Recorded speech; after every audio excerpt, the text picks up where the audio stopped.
And I'm recording. Hi, everybody who's watching. This is episode 3 of AWOCP Film Club. We just finished watching The Master, the Paul Thomas Anderson movie, and we're here to talk about it. Sam, first impressions. First impressions of the movie. I was deeply disturbed. I spent probably 4 hours afterwards researching everything about Scientology, and then I got into all these weird occult religions on Wikipedia, and then I went to bed because I was deeply disturbed and I didn't think about it again. Aiden, how about you? What were your initial impressions? Like fucking Oscar-worthy acting. Really good film. The rest, I don't know. Yeah. Story's kind of like 10 slaps in the face.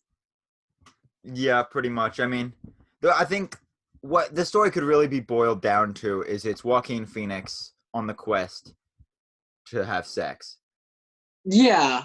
That was pretty much the whole movie. Like, that's at the end of it, I got a lot of things, but the clearest, most defining thing that I got was like, wow, he finally had sex. Took him a whole movie.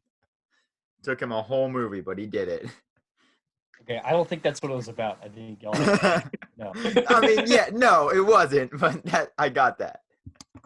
No, I think it was about like I don't know the relationship between. Yeah, it was. I think it was like the new post-war theory of like of just how we look at people in New Age religions and stuff like that, and basically how you can change the nature of mankind, and we're all just like Joaquin Phoenix, and we're all just animals. Yeah, and it's like Joaquin Phoenix was like an id. He was just like an animal person with just sexual desires, and then you had what's his face, Lancaster Dodd. Lancaster Dodd. Yeah. And Lancaster Dodd was more like the ego of someone's personality. I don't know. That's kind of the way I looked at it. Yeah, I mean, I saw it similarly in that it's a definitely relationship film. It feels like it's a meaning film, but when you look into it, it's not that much about the meaning of it. It's more about the relationship. And I see it as a relationship between a person who doesn't care about answers and a person who's unable to give answers. Because Lancaster Dodd doesn't know what he's talking about. He's making it up as he goes. Joaquin Phoenix, Freddy, doesn't care. He doesn't care that Lancaster Dodd doesn't have any answers because he doesn't need answers. Yeah, and it's that balance between those two character ideas. That kind of. Well, he does want answers though, because he's constantly searching for things. And why would he go to Dodd if he didn't need answers? Well, he wants answers. He just doesn't care what answers he gets. Yeah. Oh, like most people. Yeah, exactly. Yeah. Scientology is a crazy thing, dude. Dude, you know what else is crazy? I researched all this post-war art afterwards, and I looked at there's a Polish artist who most like metal music, like all their cover art is they based off of this one guy, and there's a British artist who did a series of 3 paintings. Keep talking, I'm gonna find out what I'm talking about. Yeah, but definitely it's that idea of someone who doesn't care what answers he gets and someone who just makes up answers. And then obviously like it was just a joy of a film to watch because of how well shot it is, because it's a Paul Thomas Anderson movie. Of course it's well shot. Yeah, they were using interesting film. Yeah, I mean that's Paul Thomas Anderson. Aiden, have you seen any of his other films, Paul Thomas Anderson's? I don't think so. You should watch There Will Be Blood. Dude, that one's so good. That's good. Punch Drunk Love is good. Boogie Nights is good. Well, I've seen Boogie Nights. Okay, that's one of his earlier films, obviously. Yeah. But I've never seen Boogie Nights. I think the most stylistically similar to The Master was definitely There Will Be Blood. Yeah, So the 2 guys I'm talking about are Francis Bacon, not the guy from History. He's a British artist. Okay, I've seen his work. Bakinski.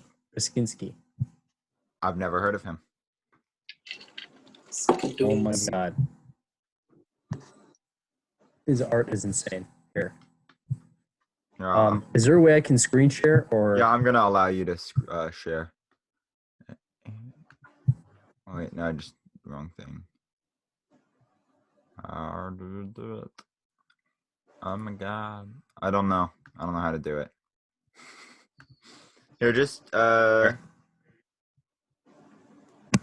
Maybe I can send the picture to the chat.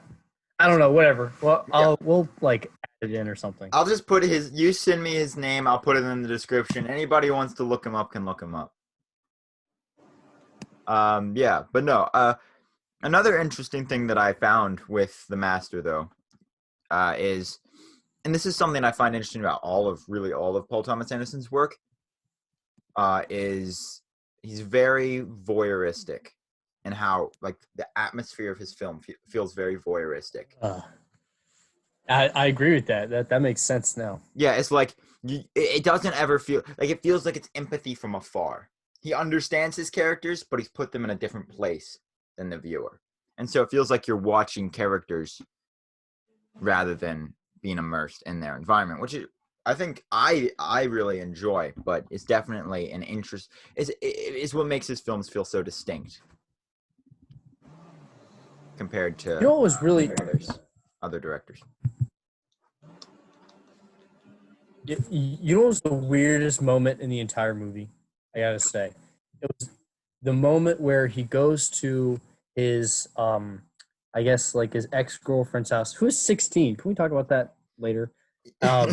Yes. Her house.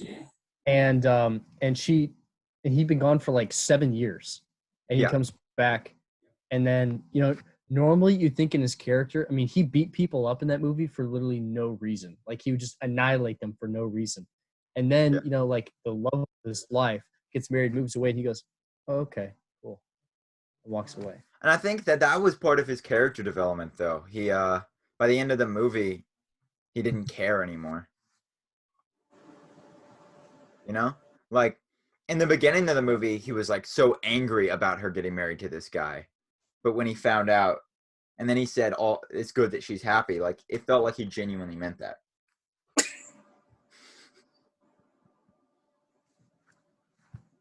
Wait, what? I don't know. Honestly, though, out of the movies we've watched, it's kind of my least favorite. That's fair. Paul Thomas Anderson Really? is hard to watch, and this is definitely one of his hard to So watch. gross in some parts. Like Yeah. how awkward it was when he was humping the sand woman. Like, Oh God, that was very uncomfortable to watch for sure. Yeah, I definitely don't think The Master is a good entry into Paul Thomas Anderson's work. It's very, very Paul Thomas Anderson, and not necessarily in a good way. I liked it a lot, but I've seen every one of his films, so except this one until now, and so it was good for me. And Sam, you've seen a couple Paul Thomas Anderson films, it sounds like. So yeah, I feel I've seen There Will Be Blood. I've seen Punch Drunk Love, although I didn't like that one. I remember all of them. Yeah, but so you knew more what to expect, I think, than Aiden did when Aiden went in. Aiden, you just wait for I drink your milkshake. Yeah, that's a great scene. No, but yeah, There Will Be Blood is better, I think, personally. I agree. Well, I like the content of There Will Be Blood because I like that time period in history. Yeah. And this was interesting, but just the whole post-war whole mindset was just creepy. And sad. Yeah, Freddy was a tragic character. He didn't know how to function that well. Yeah. And I think that's why he became so latched to Lancaster Dodd.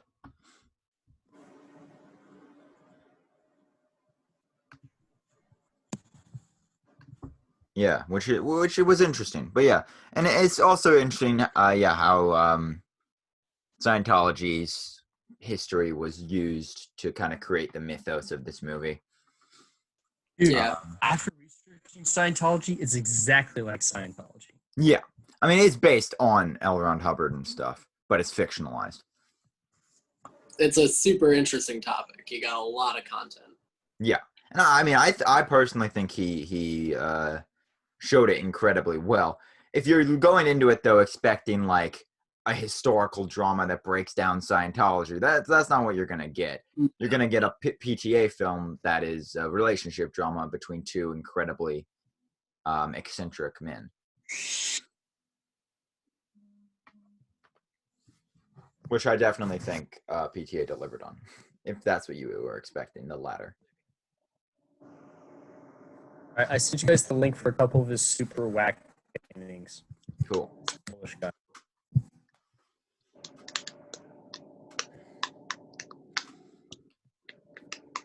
Yeah, I feel like there's less discussion. I mean, like, with each one, there's less and less discussion to be warranted, because, like, Under the Skin definitely had a lot going on. It had such deep themes. Or more, it was just, you could dissect it really clearly. Yeah. Whereas The Master, I read something where it's PTA was actually compared, after making The Master, he was compared to Lancaster Dodd, and that if the people were like, he's acting like he has something to say, but he might not actually. Which then brings up the interesting question about, does it really matter? Isn't that kind of the whole point of the movie, that faith is meaningless? Yeah. So, and then thus the whole themes of the movie become meaningless, and it gets real nihilistic real quick. Oh, it does. I don't know. I don't think it was like those nihilistic meanings. I just thought it was more like just looking at like the animal man and how sexualized the animal man is, and that, you know, how we try and control that and how we can't. At the same time, though, yeah, and then I think it is, though. It's about accepting that part of ourselves, because Freddy did move on past Lancaster, and he kept the animalism while also evolving as a character. Yeah. So he never adopted. For a second, talk about. Sorry, go ahead. No, you go. I was just going to go on a tangent about Scientology. After looking up some of the stuff, I was like, oh, this seems kind of interesting. And I was like, space lizards? Where'd you get this from? Yeah. And how they like genuinely think that the world is trillions of years old. No, quadrillions. Yeah. So it's crazy. Actors are Scientologists. Yeah. Like Tom Cruise. John Travolta and Tom Cruise. Travolta. Beck, the musician Beck. I learned Elizabeth Moss was a Scientologist. Oh, weird. I was like, wow. They're snagging up all of them. You never know. It's crazy. Yeah, but Beck's only a Scientologist by marriage. So. Yeah, I mean, that's pretty much all, I guess. So I guess we can end the episode here. How short is this? It's probably only like 10 minutes. I don't know. Dang. Yeah. So that was The Master. Next week, we're going to watch High Life by Claire Denis. If you guys want to watch along, please do. We need more viewers. And we'll see you next week.